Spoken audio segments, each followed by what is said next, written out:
Welcome to Conversations with Z and Vindesh, a weekly discussion that explores common life challenges and offers practical solutions. Learn more at dharmamedia.com. That's DHARMA media.com. The session is being recorded. Here we go. Z, man, you got to move closer to the camera. I mean, I look like I'm 3 times your size. Just push the camera up, Caitlin. Shit. Yeah, whatever. It's fine. I guess we'll go ahead and kick off. There you go. How about that? Oh, beautiful, beautiful. And you got those nice yellow pillows. Just a pristine setting. Is it too much? We can take it away. Yeah, it is too much. I mean, whatever. It doesn't really matter, but... How about that? Yeah, that's good. That's good. That? Yeah, put it on your lap. And people will wonder about what we're talking. Some pseudo porn, pillow porn. Okay. All right. Welcome back, everyone. Excited to be here with you, Z. And today we are talking about an exciting topic, alive but not living. Alive but not living, and that is a description of a lot of people in today's society, unfortunately. We've talked about this before, and we've talked about how anxiety is a disease. But the more interesting thing about anxiety, when you're walking around in this state of anxiety, you're not present. So your mind is, the way that you put it, you're over mindful of the past and you're worried about the future or anticipating the future. So when you're in this state of mind, you're literally not here. You're somewhere else. And you can see this sometimes when you got someone who's lost in thought. You could be having a conversation with them and you realize they're not even listening to what you're saying. And you finish a sentence or a story and they're like, I didn't really get that. And you almost feel like you got to snap your fingers, bring them back to reality. So the problem with anxiety is that it takes us out of the present. And when it takes us out of the present, we're not really alive. And this is one of the this is one of my favorite sayings of yours, that if you're not present, you're not living. And I found this extremely useful as a way to think about life, that life happens right now. It happens in the present. And all the sensations, all the feelings, all the interactions are going on in the here and now. So we've taken our mind and we've put it somewhere else, and we're worried about what we said or what we did or some fight that we had, or we're thinking, oh my God, what's happening to the world? Or what am I going to do on Thursday night when I go to that party and I don't have the right thing to wear? Or what if I'm late for my appointment? Then we're not here and we are not living. So that is bad enough. But the thing that's worse, Z, is that this becomes a habitual state of mind, and we can spend our entire lives in this state. So we can literally go through life without really living, being in that state of being alive and not living. And of course, this is worse with cell phones. And we talked about cell phones a couple of episodes ago, where the cell phone is always taking us out of the present because we're always focused on what's coming next. We're looking for that next hit, that next text, the next email, the next social media update, the next update that tells us we've got another social media update. Now I'm getting updates on social media that tell me that someone that I follow commented on someone else's post. And it's just all designed to capture our attention and take us away from what's happening right now. So this is a dangerous state of being. It might sound a little bit innocuous, but it can have serious consequences. And Z, I want to kick off and have you relate a story that you were telling me offline about the wife of one of your clients or one of your friends who recently passed away, and just some of your observations. I mean, it was beautiful. It was sad at the same time, but it had to do with exactly what we're talking about. So why don't you kick us off? Yeah, right. So there's this dear friend and client who his wife passed away right near her 60th birthday. And they have a relationship where he's about 20 years older than her. And so conventional thinking, you'd say everything goes right, she'll be alone for 20 years after he passes, but it didn't work out. That he actually outlived her. He's just about to turn 80. She's about to turn 60. They're at their home, one of their homes they have around the world, very well off financially. They're in that higher economic bracket that they have no material concerns. So they're doing their regular thing. He goes out for a swim, does whatever. She's on the couch, doing whatever, having some wine, ruminating about whatever, gets up to have a sandwich, goes to another part of the house. and they find her dead. She just literally died. And one of the friends or people working the house found her dead, calls him, he goes down, and he happened to take pictures. And I know the woman, met her a number of times, stayed at their home a number of times. And the pictures were very telling. I'm not sure how to describe it, but it shows the moment of her death, the minutes in which she had died, and they found her. As he turns her over and holds her in his lap, she looked angelic. She had no tension in her face. She looked like a sleeping baby, an angel. But in life, she never looked like that in the time that I've known her. She was always worried about the next thing. She was always had something that triggered or upset her about something. There was always somewhere she was either missing or having to get to. There were drugs, there were alcohol, there were a lot of things, a lot of troubles that had nothing to do with the day. It was always, as we say with anxiety, over mindful of the past and dreading the future. And anytime someone I know passes away, I have an emotional event to various degrees. And as I started to really feel and feel sad that she's no more, he told me she's free now. She was in a lot of pain. She was never happy. She is free now. And she was. You could see she was free.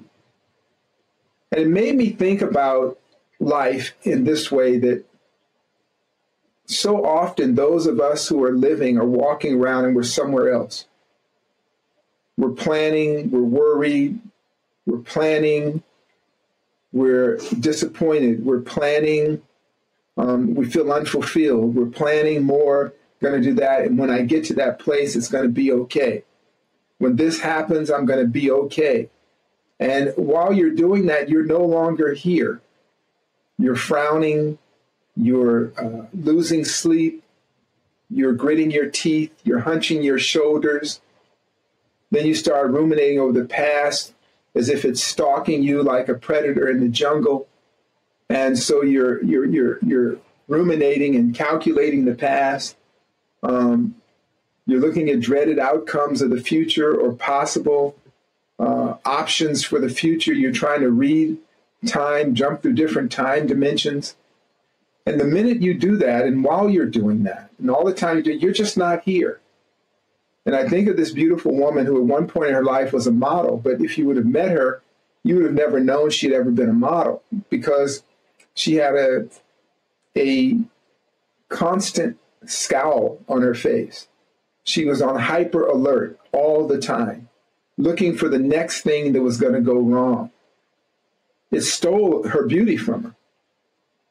But in the moment of death, she recovered when she no longer was concerned about what was and what's to come, and she was right here. It seemed like a relatively peaceful death, like her body just turned off. But she had just made it to 60, so there obviously were other things going on. And she left behind her children and her husband and friends and family. But everybody knew her for being a riotous person, a volatile person. And she was at peace in that moment. And I keep thinking, why couldn't we have peace now?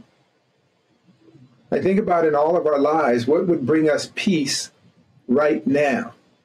How can we acknowledge that I'm here right now? The bill collectors are coming. They said the average American, they said 60% of Americans are one paycheck away from bankruptcy, impoverishedness of all kind, losing their homes, losing their vehicles, losing their ability to provide for themselves, one paycheck away. So when you get in that state, you're never present. There's no way you can enjoy yourself. There's no way you can find comfort in the moment if you're anticipating the dread that is coming. If you're reflecting back, I worked all last week, the check came, and I wonder if I'll have a job next week. I wonder if there will be a financial crisis. I think about that and how easy it is for us to be alive but not living. How can you live if you're not in your body, if your feet are not planted on the earth? And there are real practical reasons that could be argued that people would dread that. My kid was playing at school the other day and he chipped a tooth. And you go to the dentist and that bill is easily $3,000. My mother-in-law went to get dental work done, a crown. They casually handed a bill of $17,000. And if you're on a fixed income, if the insurance is, you're wondering, okay, where would this come from? So for most people, there are practical reasons in terms of the way that our society is structured that you can never feel alive because you're worried about losing your life. And then even if you go above that and you're in the 30% of people that maybe can go a month or so without a paycheck, you're trying to keep up with other people. You're wondering what your image looks like. You're wondering how long can you stay on the higher station of society materially. You're wondering if you're in with the in crowd. You're wondering if you have to double check and wonder about whatever opinions you express. Because if you express the wrong opinion, if you share yourself in an open-hearted and candid way, you could lose your social status. Just like that. So now we have the average 60%, and then the next 20% above that are living on literally on the edge. They're walking on coals, on a razor blade. Someone can decide that you said the wrong thing at the Met Gala, and your whole life is over. Maybe it should be, I don't know. But we live in that world where we're under a microscope, and the watcher of that scope, the analyzer of your duties, is not responsible to you. Make an opinion, share an opinion, sometimes even in a group of friends, and you have to whisper it under your breath. I was speaking with a young man from Canada today that I have a session with, usually in the middle of the week. And we were talking about some topics, and he had to whisper under his breath for fear that people would catch wind of his opinion. So you're no longer here anymore. So for us to have a truly warm conversation, we had to check the weather around us. So that in itself hinders you. Intimacy of all kinds. You know, I do this thing with these young men who are in this modern dating model, and I'll ask them, what's your ideal woman? And we know, those who know that men are not that complicated. I like her built this way, this personality, this type of style, that's pretty much it. For men, the attractiveness to a partner is like, that's a very material thing that has another element. And when a woman is attractive, man, there's two layers. A very beautiful woman can suddenly become ugly based on her temperament and personality. A woman that's not so attractive can become a beauty queen based on her temperament and personality. So that's why when people walk down the street, especially women folk, and they say, my God, that man is with an average looking woman, or that man is with a woman that isn't so dolled up. Well, what they don't understand is that being present, her presence is so sensuous. It's so beautiful. It affects the way you see things. It affects your vision.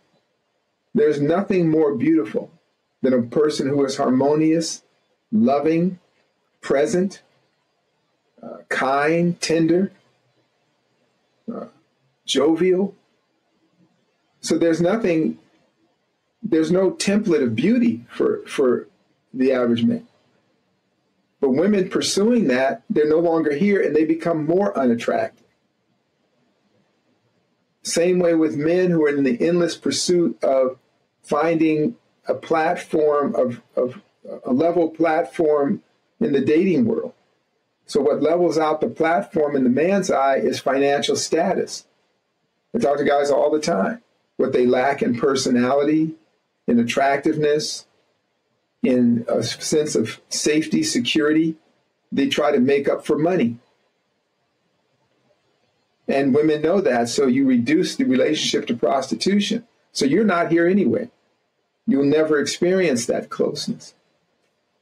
And so you're living, your heart is beating, you have a pulse, but there's nothing inside. You are truly, like the scriptures say, of the walking dead. And we talked about this before, like the zombie movies.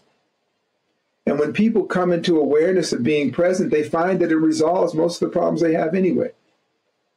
Imagine if we stopped projecting a week, a month, a year into the future, and we simply focus that energy of projection into right here and right now in that moment.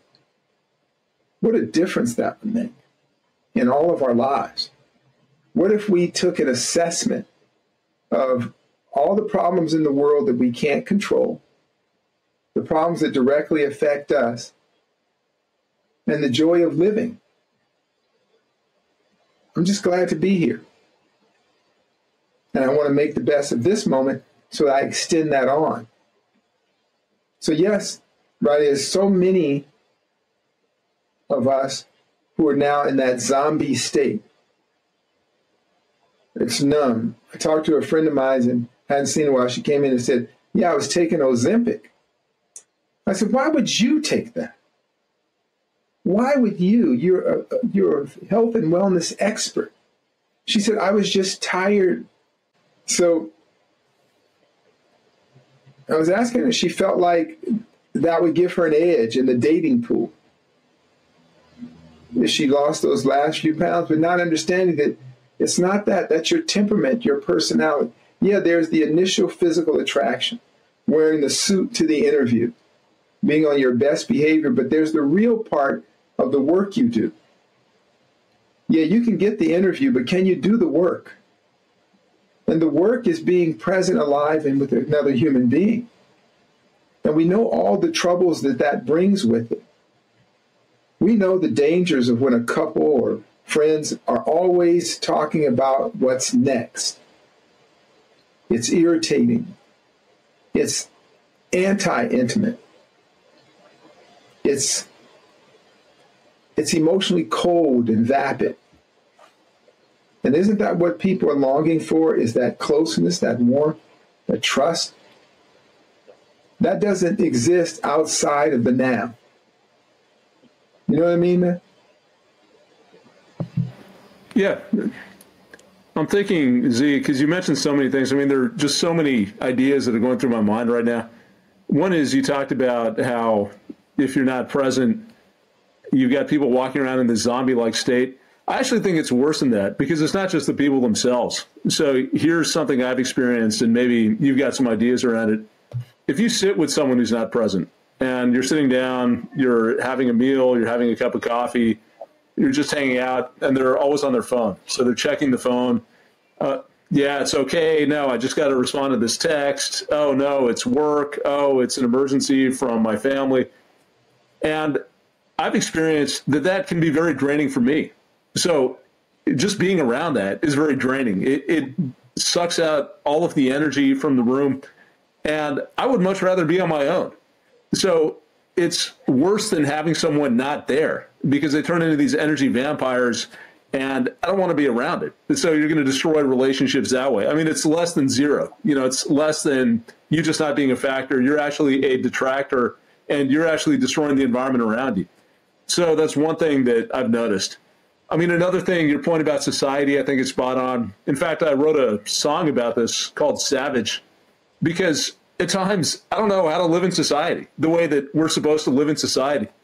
And there's this one line in the song that says, how do you follow the script and still preserve the human spirit? I spent 35 years wrestling with this contradiction. Asked Tom Cruise to assist on this impossible mission. He reviewed the manifest and said, dude, you must be kidding. Because that's what we've come to.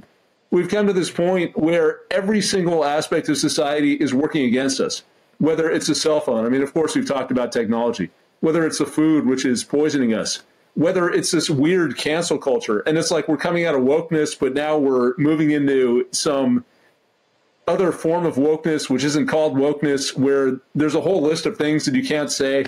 And you sent me something. There was this comedian, and the comedian was on Instagram, and he was ranting, and he was like, just give me the list of things that I can't say. And just tell me what I'm not allowed to say, and I'm going to say every fucking one of them. Because if you're walking around in this state where you're worried about what you're saying, you're worried about offending other people, you're worried that just saying the truth, just saying what you observe without any malice, without any intent to harm other people is going to get you in trouble. How can you survive that way? All it means is that you're going to shut yourself down. You're going to shut yourself down as an organism. It's the same thing in social interactions. If people are afraid that they're going to offend someone else, they're going to come off as too aggressive, you're going to tell someone that you're interested in them, and maybe they're going to find that creepy. We've had those discussions. I mean, you were talking about some young people that you work with, and this one girl was saying, just someone saying hi and introducing themselves could be creepy. So how are we supposed to express our opinions? How are we supposed to relate to other people? How are we supposed to build relationships and trust? How are we supposed to express ourselves?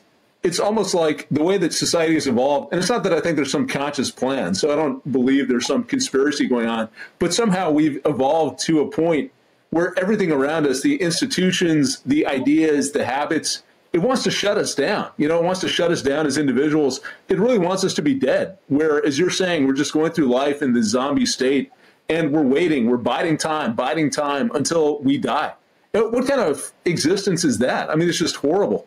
And I think back to the story you told. On the one hand, it's beautiful. You know, it's beautiful that in the moment of death, this woman was free and you saw it in her face and she was beautiful. She was just beautiful and she looked like a model. On the other hand, how tragic is that? That you have to wait 60 years for one moment, for one single moment of feeling alive and feeling free. And so much of this is self-imposed. We carry around these habits that take us out of the present. We carry around these worries that don't really affect us.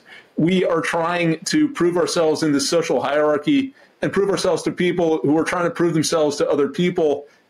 There's no foundation. There's nothing real about this. And so I feel like we've hit a point of collective insanity. I understand that a certain amount of this is normal, and maybe you can share your perspective on this, in that there's always this trade-off. If you want a well-functioning society, you don't want too many people to rock the boat. If you had a society filled with people like you and me, I don't even know what would happen. I mean, it would probably dissolve into chaos. So you need some stability, you need some rules, you need people following conventions to a certain extent. But it feels like we left that point, that optimal point, that balance between individual expression and collective stability a long time ago. And now we're just in this loony world where the very act of living is something that's offensive. You know, me being alive is offensive to someone, so I got no choice except to shut myself down. So I'm getting a little worked up, but what do you think, Steve? What are your thoughts? You get me worked up. I'm observing over a period of time, and maybe again, it's about age and time, because I don't have a good description for what it feels like to be old other than references. I spoke to someone last night that I knew when he was a small boy and I was a teenager in martial arts. And now he's a grandfather, and we were just talking about life, and he talked about how much he looked up to me when we were kids, and he says, now we're the same. It's really weird, see. I said, yeah, it's very interesting. I'm teaching at one of the local universities, and how things have changed in my lifetime, and maybe it wasn't that fast, but it seems like where one of the briefings you have as a professor is to go over all the students' quirks and likes. I don't know if that's the right thing, quirks, but who's okay being touched. So if you're in medical school or if you're demonstrating something, who can be asked to demonstrate a medical technique or whatever it is. You have a checklist of what students to stay away from. You have what students are okay and down to earth, and you can actually engage what students are easily triggered or offended, and how do you mention things. And it changes the organic nature of the transmission of information. It can no longer be organic. If a teacher is passionate, and one of the most wonderful, noblest, and things you can participate in and be of service is to share your experience with others. But even that is now being tethered. I need to think about what I say or how I express myself when I'm sharing with you my heart, my life experience, so that you can learn from my experiences and be a better servant of humanity. If I can't do that, then you will stumble through your life going over my experiences until they become your experiences, and you're taking a longer route to learning. We're not evolving. We're just redoing or trying to go over what was done. And so I get the kind of the briefing about who's okay for this, who's not okay for that, how you should phrase things. And you're thinking about that while you're sitting in front of an audience of people sharing your knowledge, sharing your life. So you start to pull back. You start to purse your words. You start to edit your sharing. And a lot of times sharing is channeling. It's not just what you read in a book. It's your whole life experience.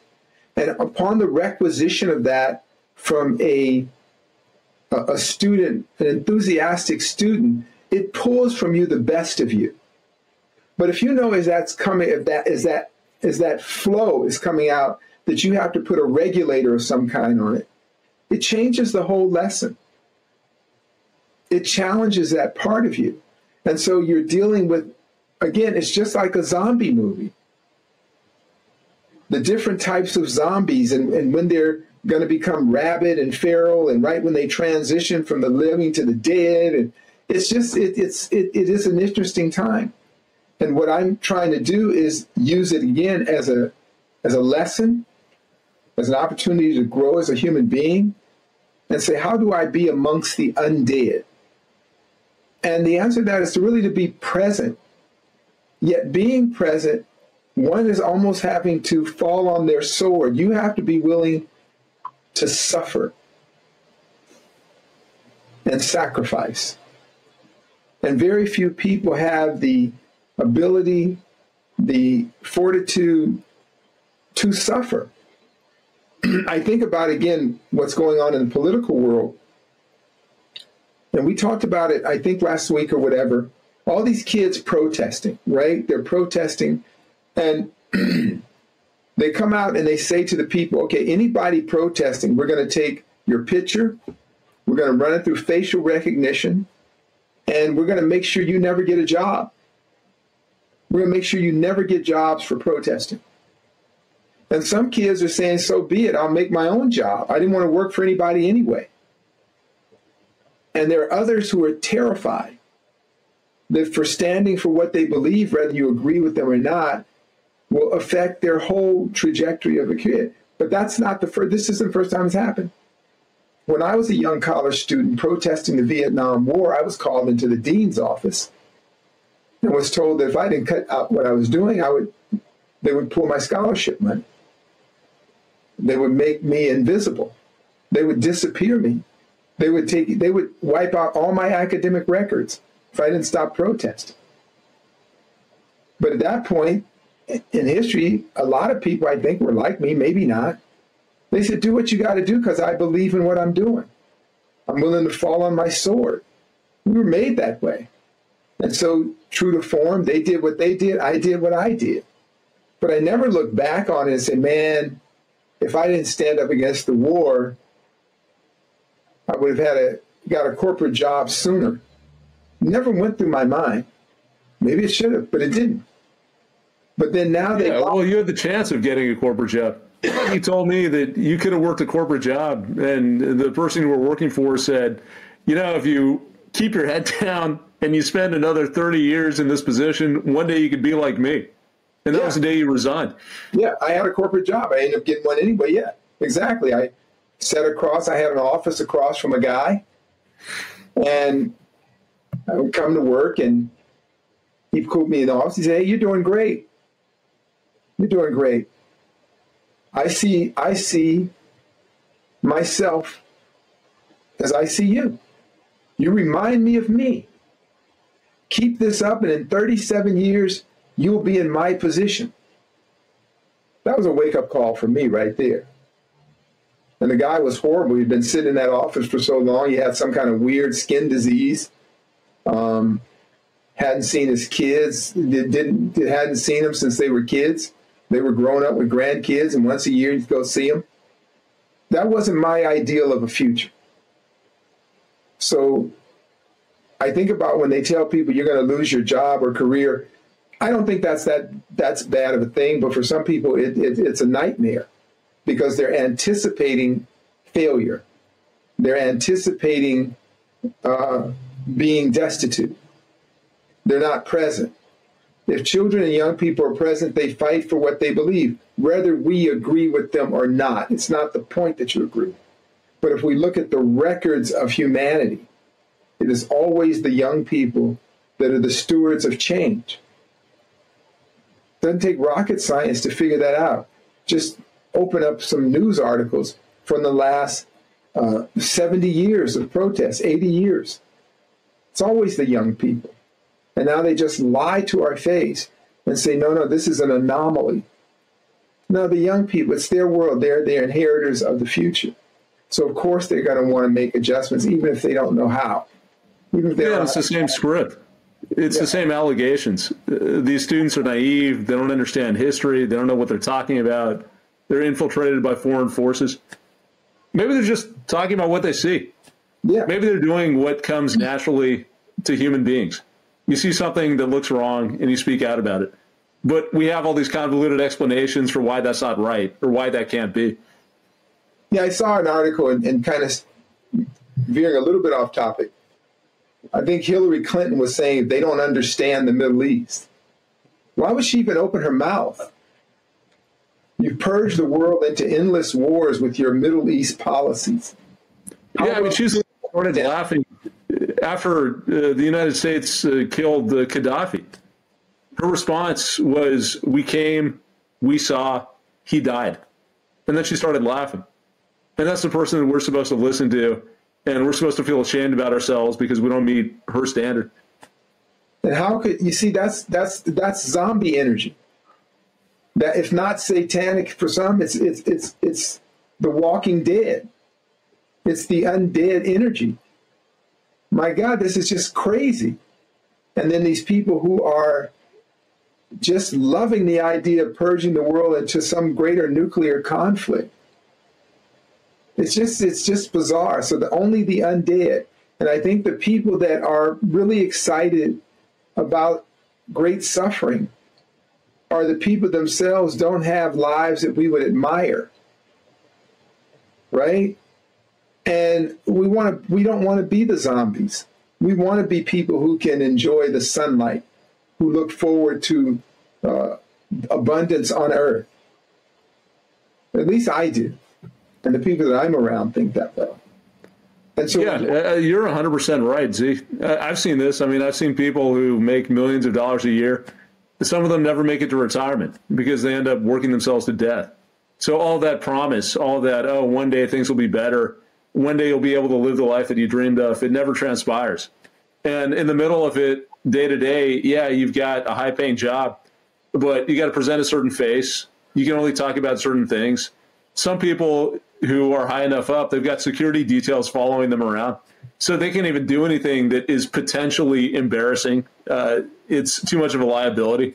You're basically stuck. You're stuck in this cage, and that's what you aspire to do. I mean, it's just very bizarre, but that's the way that we've been programmed. And money, as we've talked about, is the easiest thing to count. It's the easiest thing to measure. So you don't have to think that hard about it. It's like, okay, I make money and I'll be a success. And again, nothing against money. I don't have any aversion to money. If you're able to do something and share your talent with the world and get paid for it, great. But if you're chasing money for the sake of chasing money, I feel like you're giving up your humanity. You know, it's a bad trade. You're giving up your life for something that's dead, for something that doesn't have any inherent value, especially if you're not free to spend that money the way that you want. You're basically accumulating piles of dollars that you can never use because you might do something that isn't on the approved list of activities to do. You might lose status and respect if you take time off, if you vacation too hard. I mean, that's another thing that we talked about. You can't even take a vacation because it's a sign of weakness. And then you feel it in yourself. You're like, oh, I'm not good enough. I'm not working hard enough. I'm not moral enough. So it's a very strange world that we've ended up in. But I think it gets back to most of the point of this podcast, which is we need our own standards. And I think one thing, Z, on this topic of zombieism is the danger or the trap that I feel people fall into. They try and justify themselves to the zombies. So you try and have reasonable conversations with zombies. You try and explain yourself to zombies. You try and seek the approval and the understanding of zombies. That's never going to work. They're dead. They've got no soul. So you can listen to people for sure and take that under advisement. But you get to a certain point, and that's it. I mean, you say that's enough. You go your way. I'm going to go my way. It's cool. I don't need your approval. I don't need your sanction. I don't even need your understanding.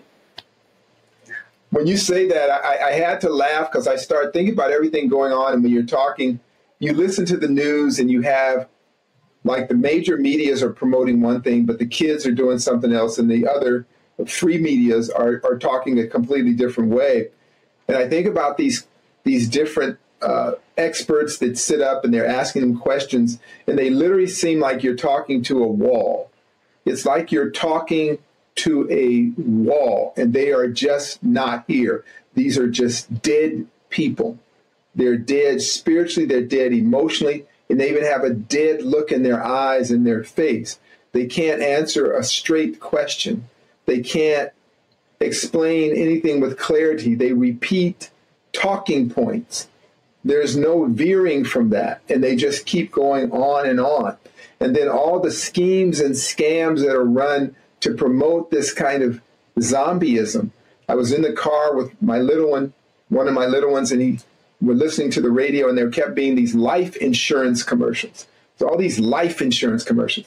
And he says, "What is life insurance?" I said, "Well, it's money so you can have money when you're dead." I told him. He said, "Why would you need money when you're dead?" I said, "No, it's like I would get life insurance, and if I die, you get money." And he started thinking about it. He's quiet. He's driving around. He says, "I don't want you to die.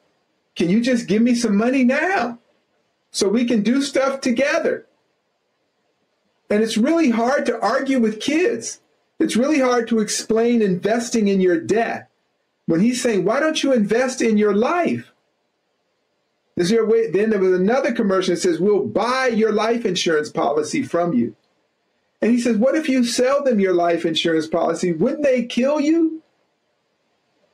I started thinking about it. I said, man, these kids are sharp. I thought they were completely... Yeah, isn't that what happens to all the rappers? Yeah. Like all the famous artists, someone else takes out a life insurance policy on them, and then they wind up dead. That's right. That's right. Like a Boeing whistleblower. And so I'm listening to my kids say this, and I'm saying, my God, this makes so much sense. And there were 3 or 4 commercials within an hour of do you want to sell your life insurance? And he says, "Nah, the minute you do that, they're going to take you out." He said, "That's what I would do. I would take you out if I got rich from your death." I'm saying, wow, yeah. So again, in the zombie state, the kids are they're alive and well. When you're zombied out, you don't even think clearly anymore. Even your ability to have that kind of executive function and then kind of sort things out is gone. I think about, again, just so many things like this Ozempic thing. Even my friend, she was taking Ozempic. Why? You know, eating right and exercise still works. It still works. Nothing has changed. And she was telling me she stopped taking it because it was so expensive. I said, "So you just buy it? You don't need it?" She says, "No, it's hard to get a prescription for it because it's out of pocket." So they've run another scam? So insurance companies don't have to pay for it? And they sell it as kind of like augmented beauty product? I mean, this is real zombie stuff. You know what I was thinking about today, Z? You remember that woman from Australia, Susan Powder? She had the really close cropped hair. The real ugly lady that could sing good or something? Oh, no, I know you're talking about the fitness lady. Yeah. Where she would go, stop the insanity. That was her whole thing. Stop the insanity. That was back in 93. I was looking it up today. I wonder what happened to her. I mean, I feel like that message is very timely. Yeah. We got to look her up. You know, she was a role model for a lot of people. And that's just an easy cry. Stop the zombies. Stop the madness. And for us who are opting out, I even tell people as I start to kind of observe politics, there was a big thing in the news today. All the other stuff was like maybe these 10-second, 15-second blurbs. Another 10,000 killed in Gaza. Let's go on. This is going on. J-Lo's getting divorced. Then they had this long 45-minute rant about Bush and Trump's debate. They'll have, whoever. Biden and Trump were going to have a debate. And they were deciding whether they're going to stand at podiums or sit in chairs. They want to know what everybody thought. Should they sit down for 45 minutes? Or should they stand up for 45 minutes? Well, what happens when you're an older dude, you got to pee a lot. And when you have to go pee, you got to go pee. It's just one of them things, right? The plumbing just works that way at that point. So I couldn't imagine either one of them standing up for 45 minutes without diapers on. And on top of that, why is it just those two? Do people have any other choice? And is it constitutionally established that some media companies pick your two candidates? Can you just vote, if it's truly a democracy, for somebody else? Yeah. Yeah, of course you can do that. You can write someone in. You can write in whoever you want. Yeah. But the whole thing is you got to reach people. I mean, you got to advertise and coordinate. There you don't go. control. How are you going to do that? So they're basically guiding us into the zombie apocalypse, and you have 2 entry gates and no exit gate. Everybody can come in. It's like the Hotel California. We'll let you in, but you can never leave. There is no hope for the living in the establishment of today's political environment. My God, is there no one else? These people are already dead. They've already are brain eaters, vampires. And it's just a bizarre thing, right? That the vast majority of people don't ask that question. That proves the zombie theory, the undead theory. Is nobody asking, is there another option at this critical moment? And then people will say, well, you got to vote. You got to vote for the Democrats because they're going to do this. Why? Didn't they all vote in lockstep to continue the suffering in the world? Didn't they have a bipartisan vote to continue the suffering in the world? Yeah, it's not just to continue the suffering in the world. It's to silence all dissent and remove free speech protections for anyone who wants to say anything against it. And you're right, that's bipartisan. The only people speaking out against this, you got a couple of Congress people of Palestinian background or Muslim background Or who are saying something different. Like this Marjorie Taylor Greene, who is kind of weird. She's saying she wants to keep freedom of speech, so she continue talking, letting people know that the Jews killed Jesus or something. Didn't she say that? So you have the Palestinians, she did say that, and the free speech people, and then the nutcases on one side, and you have all the conformist kind of status quo people on the other side. That's the only thing that seems to be bipartisan, is you have conformists with nonconformists, right? You have pro-peace, pro-war. You know, it's pretty clear. And the problem isn't them. It's the vast majority of us that are just zombied out, like walking ourselves into another pit. So I say that we want to check in. That's why I like to check in. We started out by being present.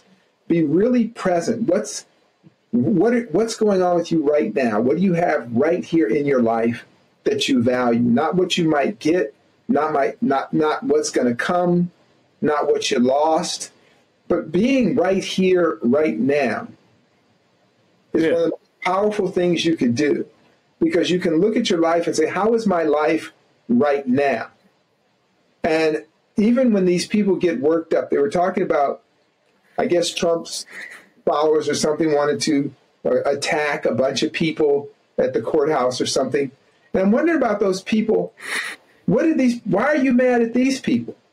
Your life is okay. The fact that you can jump in a car or a truck and drive somewhere on a weekday to threaten people means your life is pretty good, because most people are working so hard. And again, the average American is one paycheck away from abject poverty. So you have a good life. The fact that you can complain about life means you have a good life. Yeah, well, we've talked about this before as well, that people complain because they don't have real problems. They don't have real problems, so you got to make something up and create some drama that you can live out. It's really bizarre, but we don't want any part of that. You know, I'm going to share something, Z. It's interesting we're on this topic because I was looking at one of my old blogs. You remember we had that tagline, Foundations of Sand? Right. And it was about identity and the way that we piece together this reality. And it's a little bit arbitrary in the sense, or I should say it's provisional. You know, we've got a certain view of ourselves. We've got a certain view about life. But it's just a collection of ideas. And we shouldn't mistake the ideas for the real thing. So that's the sand part of it, that if something changes with the tide, we can update and we can bring in some new ideas and some new ways of thinking.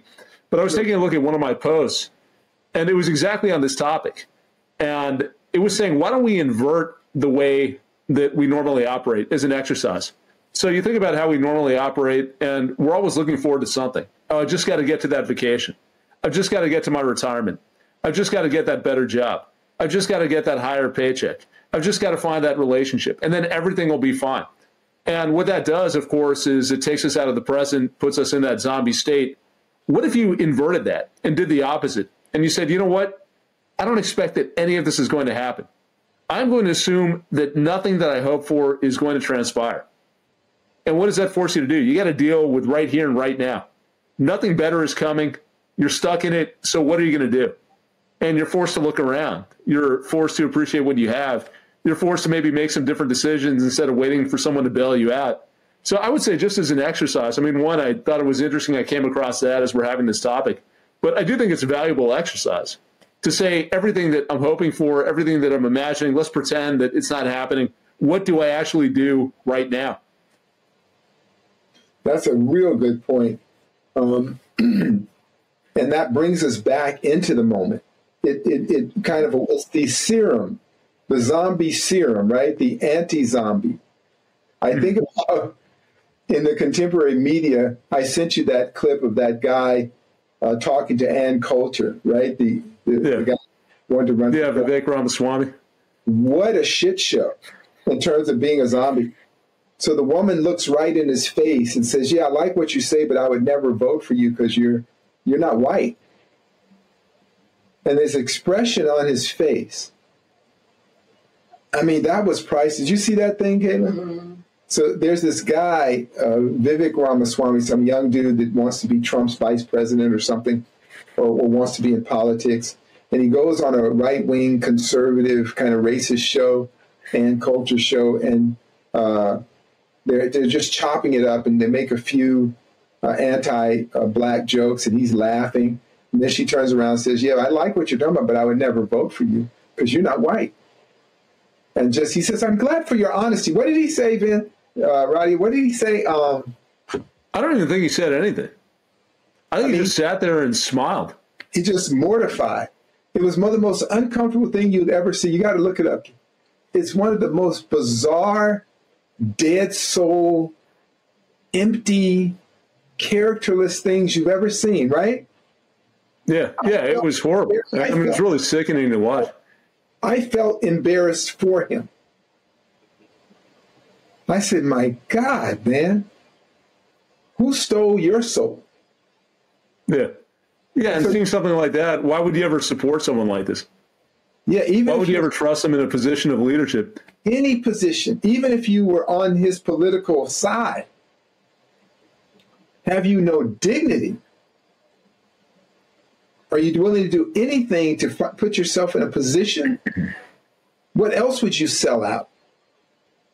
So those are things to think about. And I think for us who are opting out, let's really take the anti-zombie serum. Let's be present. Let's be here. Let's know that all of us are in these situations and all of life is temporary. Life itself is a fatal event. It has an end. And all the stuff that we're striving and working for so we can be alive here and now. There is few things better than a good day. Few things better than that.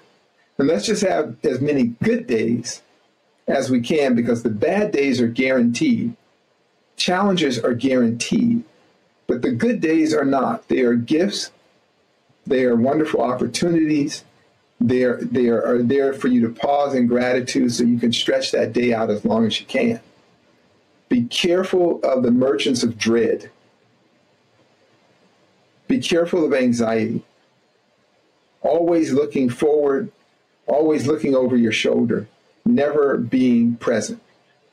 Always wondering what's going to happen. Always worried about what happened, but never right here. Because right here, right now, are the building blocks and the seeds of the next step. So let's work on that. Let's work on that. You know what I mean, Roddy? Yeah, right now, I'm just glad to be here. That's the attitude that I try and cultivate. Whether things are good, they're bad. It's like, I'm okay. I'm good. I'm alive. Got no major complaints. So it's really finding that point of contentment. And I think when you can do that, Z, you're also able to step back. You're able to step away from yourself and just observe the bigger process. And you don't take things so seriously. You're not attached to all of the craziness. You can be in the world, but not really of the world. I think it's a better way to be. That's right. Let's do this again. Always love it. All right, brother. Sounds good. Bye. If you enjoyed the show, please consider leaving us a review on Podbean, iTunes, or your favorite podcasting app. Each 5-star review helps us bring you more unique and insightful content. Learn more at dharmamedia.com. Peace.